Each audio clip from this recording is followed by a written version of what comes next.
Diyos ko po inang. Hello guys, nung nakaraang araw nga po pala, meron nga po palang nag-invite sa amin ng night dinner Buti na nga lang po, hindi po kami gaanong busy, kaya nga po pala nakapunta kami Magdala nga daw po kami ng clothing at mamimili nga daw po sila at bibili nga po sila Kita sasama na nga lang din po namin si Ayo at tumahabol nga po kasi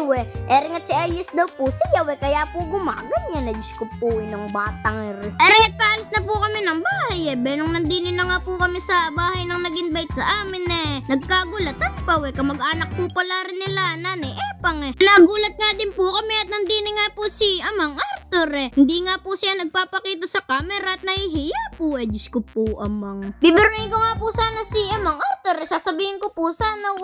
bakit po baka ako kayo ni Nanay Epang may itim sila po mapuputi Diyos ko po inang baka lang po pagalitan ako at hindi na po maging sponsor ng sticker Pinag-ahin na po nila kami Eringat sabi po ni Boss Kim magpakabusog daw po ako at may pa-challenge nga daw po siya sa akin Diyos ko po inang hindi mo lang po ko in-inform na on the spot na naman ako yari nakakokoner Panahingi nga po nila ng pasyensya sa akin at wala nga daw pong menudo sabi ko nga po ayos lang po kako yun basta po magkita-kita lang tayo ayos na po Diyos ko po inang Maraming salamat nga po pala sa mga nag-i-invite sa amin sa mga hindi nga po pala namin napupuntahan pasyensya na po kayo Lalang din po kami ginagawa nila mami at hindi po kami busy pupunta at pupunta po kami kahit po walang menudo Diyos ko po inang habang kumakain po kami kinakwento nga po ni Lola Marie pagka daw po napapanood niya yung mga reels ko na kumakain daw po ako ng pangat tsaka ayungin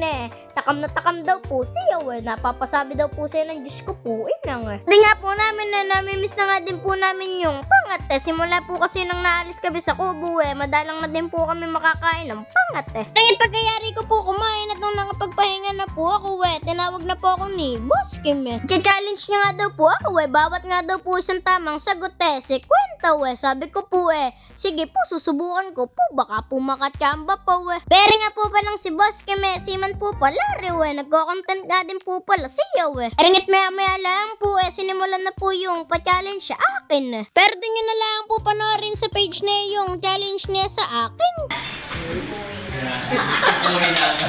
Ito nga po pala sa Family Tosco maraming salamat po sa pag-invite ninyo sa akin at belated happy birthday nga po pala kay Lolo Willie Maraming salamat nga po pala sa pag-invite ng Family Tosco Siyempre po maraming salamat din po sa pasyaran Diyos ko po inang dami laang Guys, maraming salamat nga po pala sa pagsuporta at pagmamahal. Palike and share naman po, papalo na rin po. Diyos ko po inang